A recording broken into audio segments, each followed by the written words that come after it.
So good morning, everyone. I hope everyone is settled in after a very long weekend. I hope everyone had an eventful one or a nice chilled one. So welcome back to Ecomm Engine. It is Tuesday. I almost felt like it was Monday today, but it is Tuesday. For those that are here with us for the first time, Ecomm Engine is for the community. So it's ours, quick fires way of giving back to the community and ecom, and really digging into topics and themes that are going to be beneficial to you as a business owner or someone who runs an ecom store, or even if you're at another agency or just in the space and this is just about sharing information.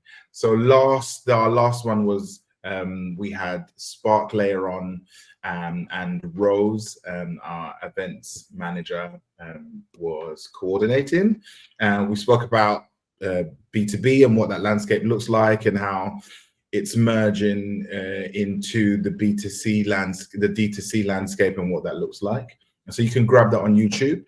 Today we are talking about and demystifying cookies and talking about what cookies will look like, what marketing will look like, and privacy in a cookieless world.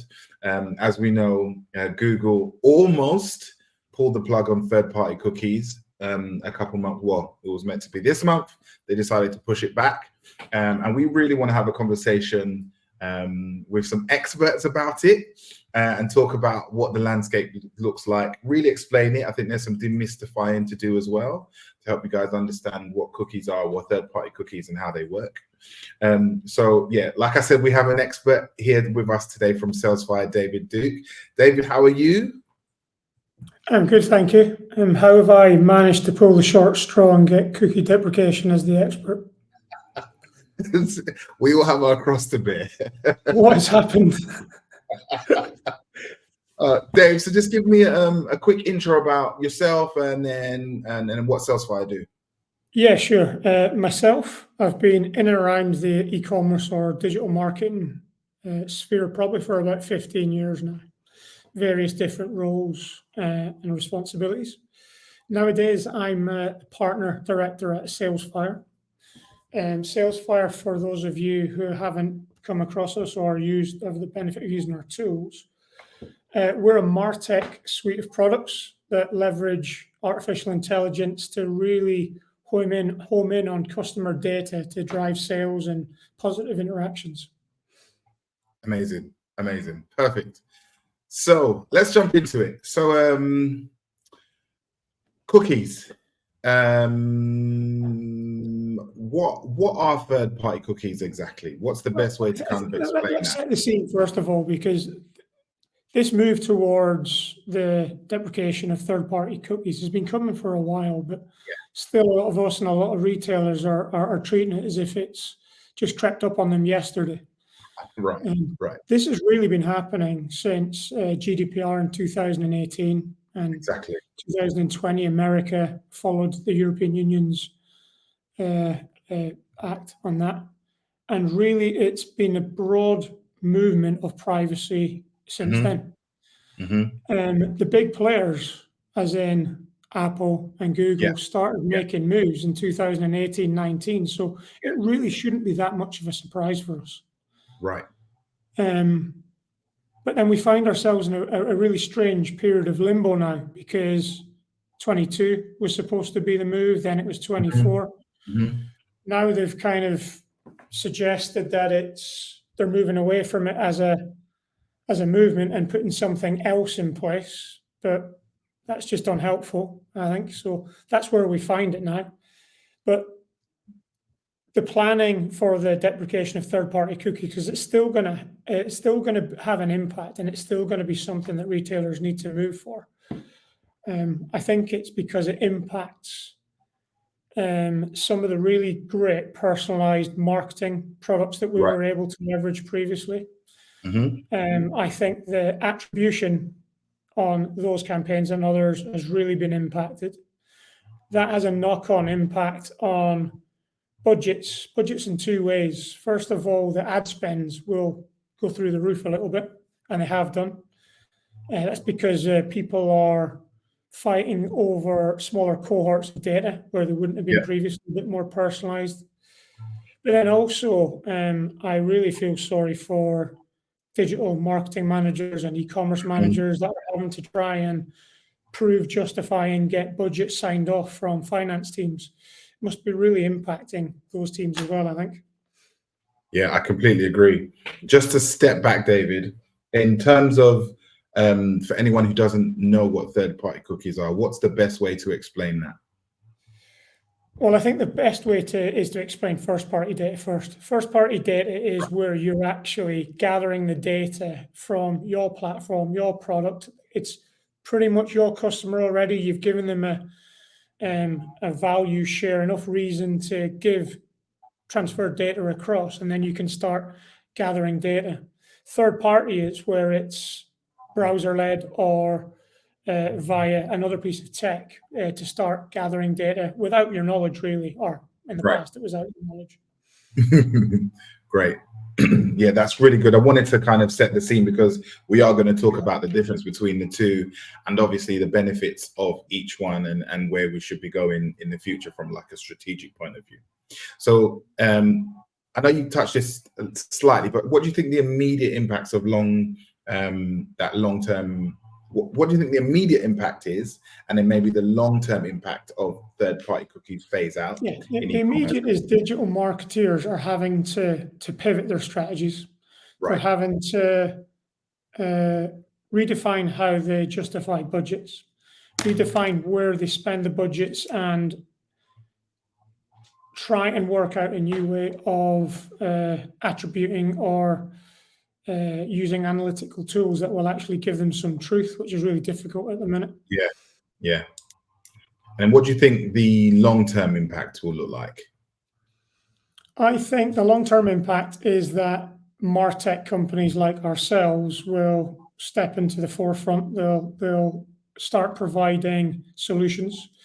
I think people will start using contextual targeting, which is not that necessarily a new technique. It's been around forever, but actually people used to prefer retargeting or much more personalized remarketing, but now they'll move to more and more contextual targeting. I think contextual targeting, better use of data, better use of tech, and also just making sure that they're really compliant. And by doing so, they can increase the trust in their consumer base. With that, they can then try and embark in loyalty membership programs and really encourage them and reassure them that they're targeting them for the right reasons with the right experience.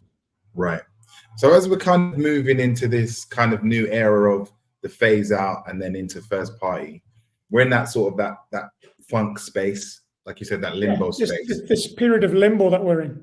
Yeah, exactly. So do you think, are there any sort of misconceptions like in between the gap between where we are and where we're going? And what do you think are like the major challenges that everyone's facing? Well, we spoke about sort of marketing managers now. Attribution is a lot difficult. Acquisition is a lot more difficult now. But are there any sort of misconceptions sort of in this space at the minute?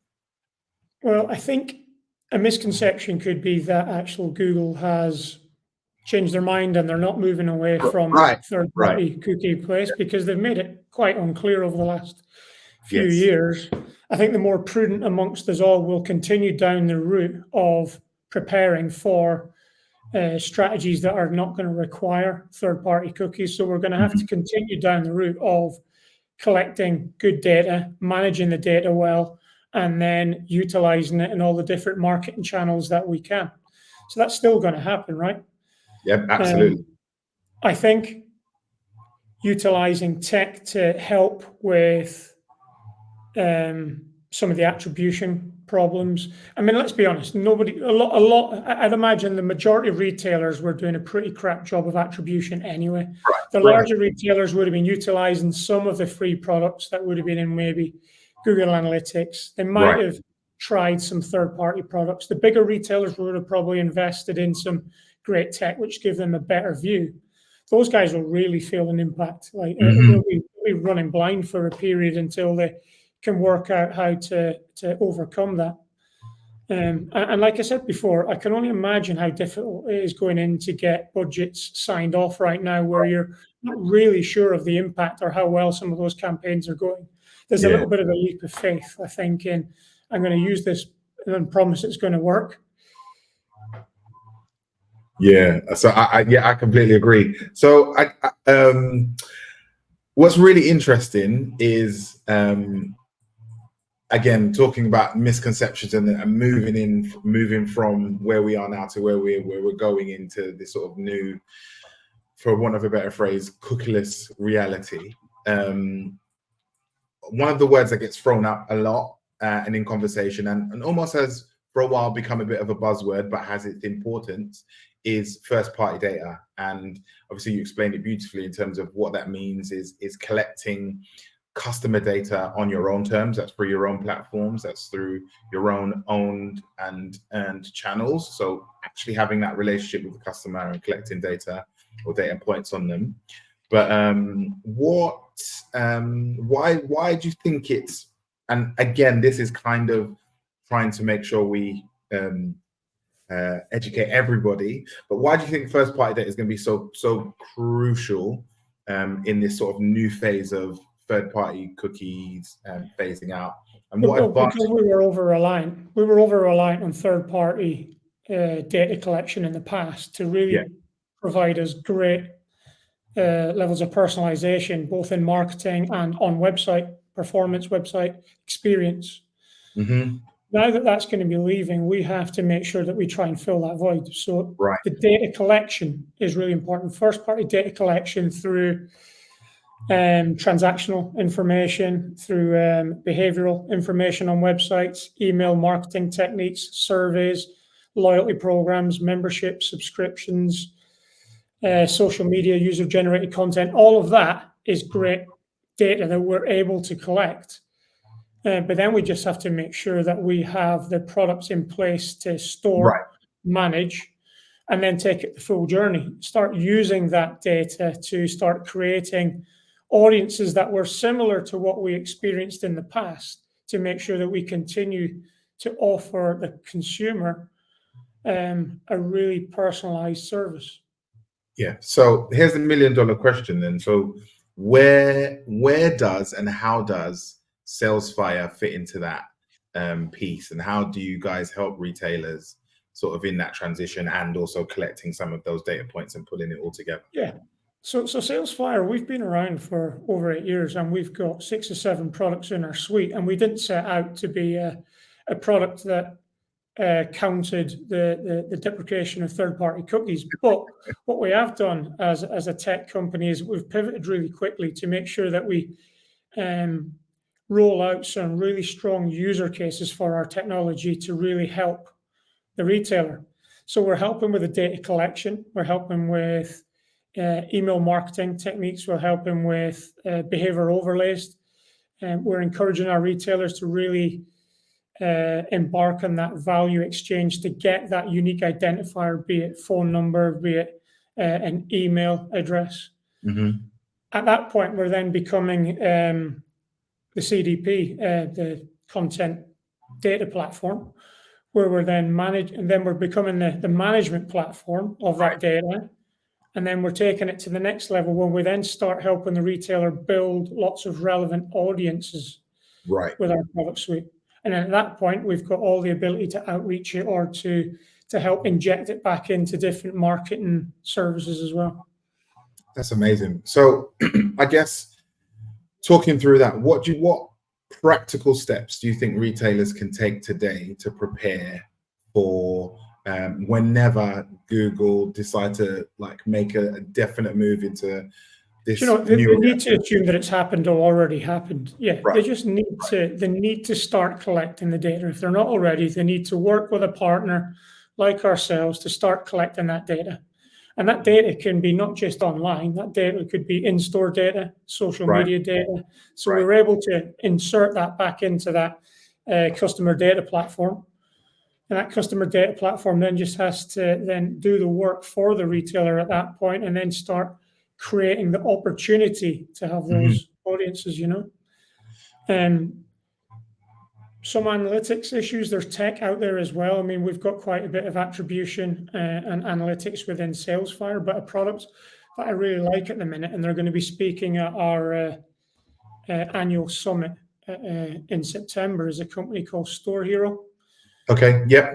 Check them out. They're pretty much a digital marketing analytical tool, but they've got a layer on top where they're able to then start trying to create financial attribution reports Right. of those financial teams to try and make it easier for digital marketeers. I'd have a look at that as well. Okay, that's some really good advice. So we are talking about what may be perceived as this sort of shady, dark world of data and how it's collected. But I guess from a retailer's point of view, how can they start to build trust with customers?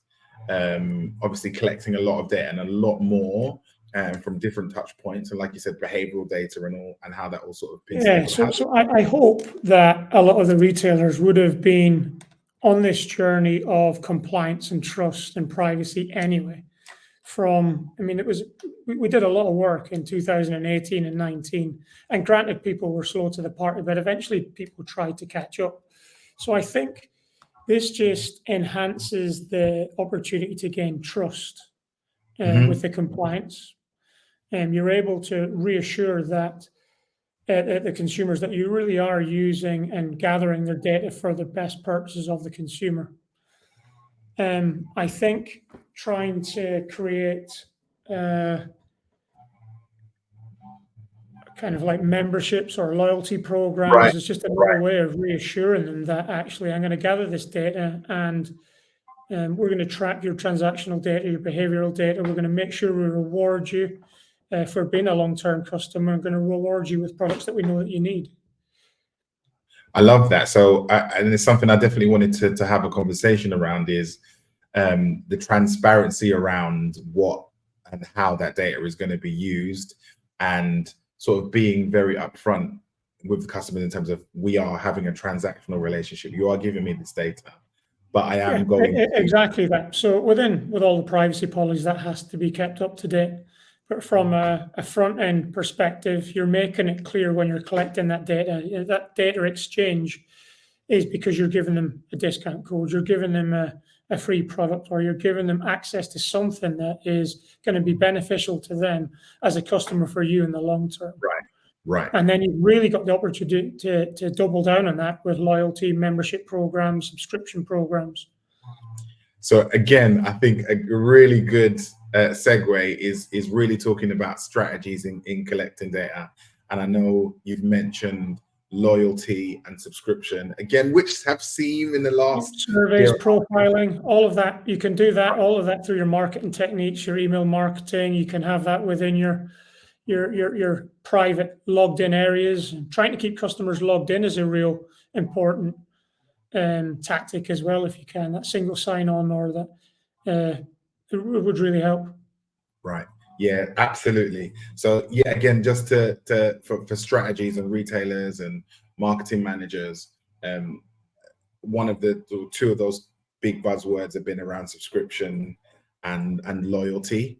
Membership, loyalty, yeah. Absolutely. Yeah. And like you said, David, it's a really good way to collect the data, but then also have a really great transactional relationship to say, well, actually, if you're part of this audience, you're going to get discounts. So you're going to get more personalized offers, or you're going to have access to things way before that we do it. And one of these strategies that I've seen work well, especially in like high sales period that we're coming into, Black Friday, not too far, is having special offers for your members or for your set of VIP audience. Yeah, almost like a sale preview, isn't it? I mean, there's lots of opportunities to give them the opportunity, make them feel special, isn't it?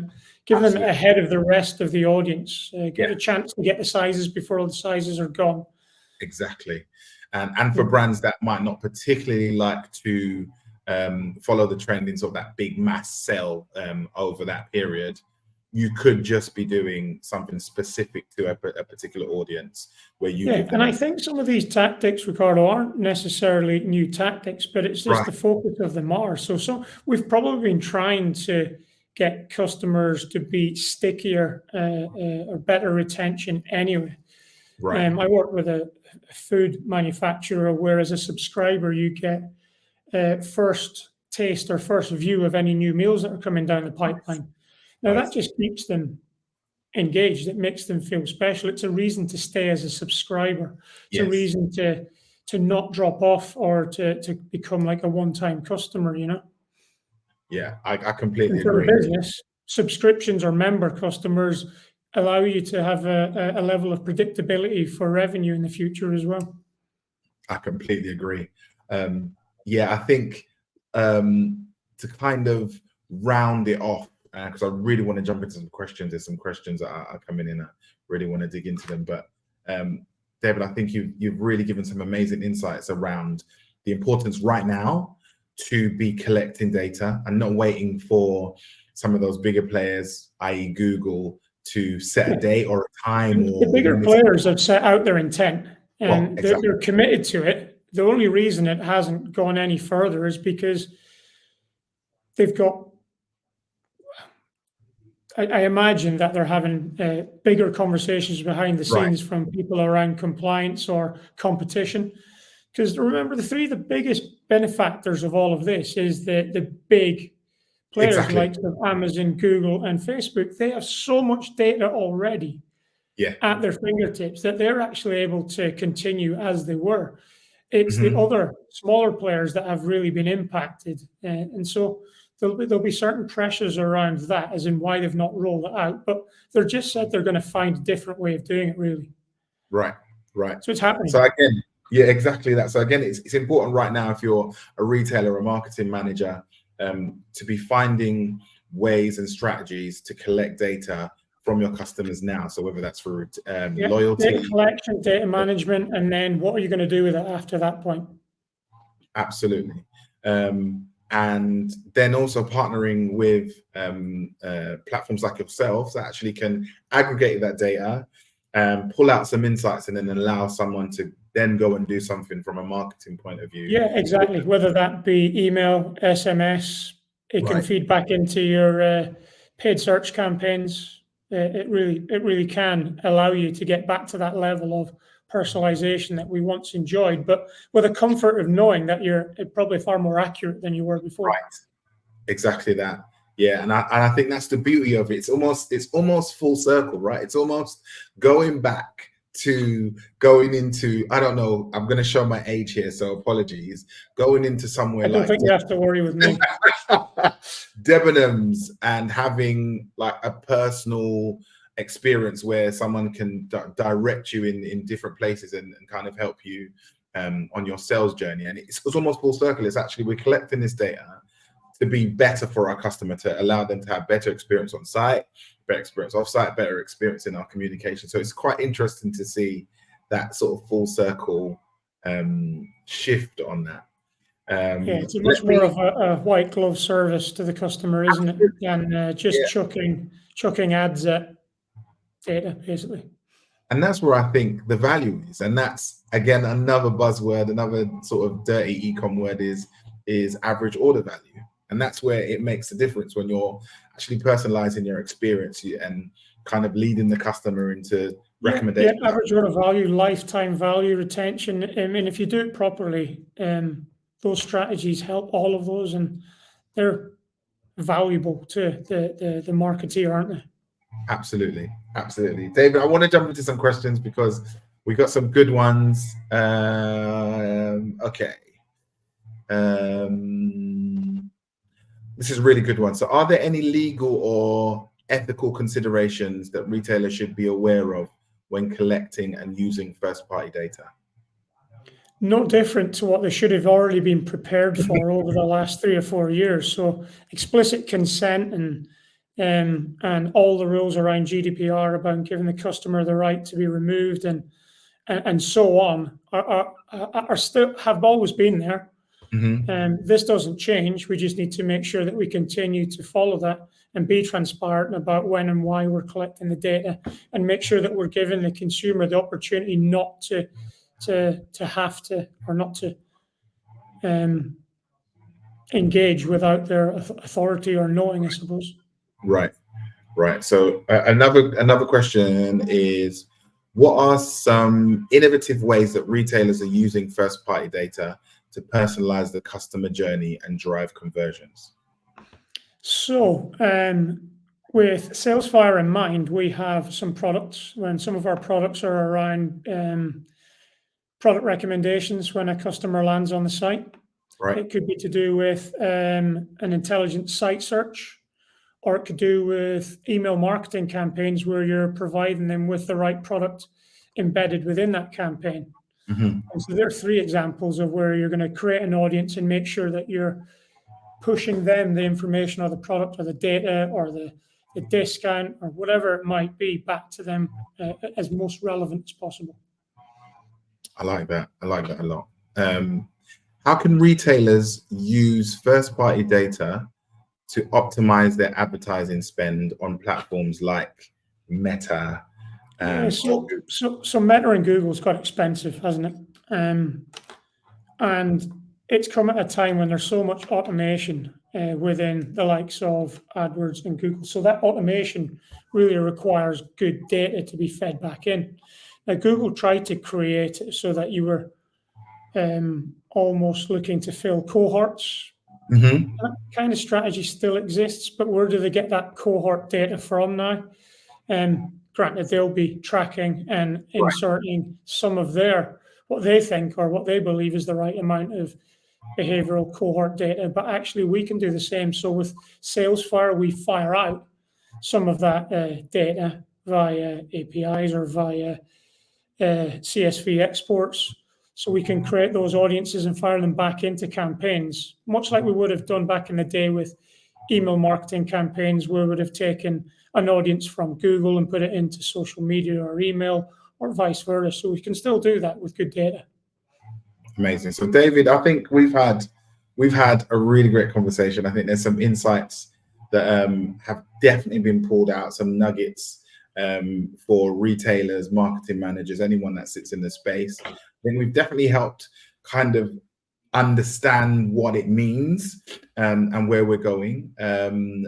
I guess what I wanted to do is give you an opportunity, really, just to kind of from a Salesfire point of view, just because you guys are doing some amazing stuff in terms of that whole piece and where it sits now, how relevant it is.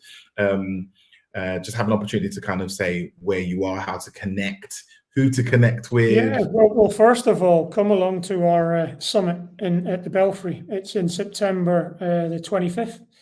It's going to be a great day. We've got a great roster of partners who are going to be engaging that day. And actually, Store Hero, who I mentioned earlier, they're going to be doing a piece there. So come along to that. We'd love to see you there. And we'll have a whole load of people from the Salesfire team there too. But we've had some great success with our data collection strategies, our strategies around behavior overlays, really starting to collect and feeding into our other product suite, have been amazing for our retailers over the past 9 months, 12 months, really. Okay. So I'd come and try and get a free demo of our product suite. There's no commitment early on. You can be on for 2 weeks to a month of trying the product and seeing how it works for you. Amazing. So guys, please, I do want you to connect with Salesfire and David and anyone in the team. I think the biggest takeaways from today's conversation is, if you're a retailer, if you're a marketing manager, right now, the urgency is now. It isn't, the urgency has been many years ago. But if you're starting today, the urgency is right now to be making sure you're collecting first-party data. So that is data that you are collecting on your own behalf through your own tools, as much as you can. And obviously letting your customers know and consent to that collection of data. And then I guess the second half of that is, once you have that data, is then you have the ability or the power then to kind of work out what you do with that data. How do you make it beneficial to your customer? How do you make that transactional relationship more beneficial to your customer? Through personalizations, through recommendations, through better email campaigns, through memberships, and through subscriptions. So there's a lot of things that we touched on, and I'm sure this video will be uploaded to YouTube, so you can grab that at any point and go back David, like I said, we are great to have an expert on here today. He doesn't like me saying that, but you can reach out to David on LinkedIn or anyone in the Salesfire team if you kind of need more sort of direction in terms of what Salesfire do and how they can help you as a retailer or even as a sort of marketing manager or someone Ecomm manager sat in a brand or a business. Or you can reach out to us at Quickfire. The team are always sort of happy to help. David, it's been an absolute pleasure. Thank you for having me. And like I said, I hope you have a good rest of the day. Like I said, guys, feel free to connect with David and a Quickfire team. This will be uploaded on LinkedIn. On LinkedIn, it'll be on LinkedIn and also be on YouTube shortly. So if you have any questions, feel free to send us any sort of DMs or email us directly. But yeah, it's been a great Ecomm Engine. The next one will be in a month, and again, it's just filled with more insights around sort of topical themes and relevant themes around Ecomm, and really just trying to help the community grow and understand and have better ways to navigate in a very difficult Ecomm market at the moment. But David, it's been an absolute pleasure. And I guess we will see everyone else on the next Ecomm Engine.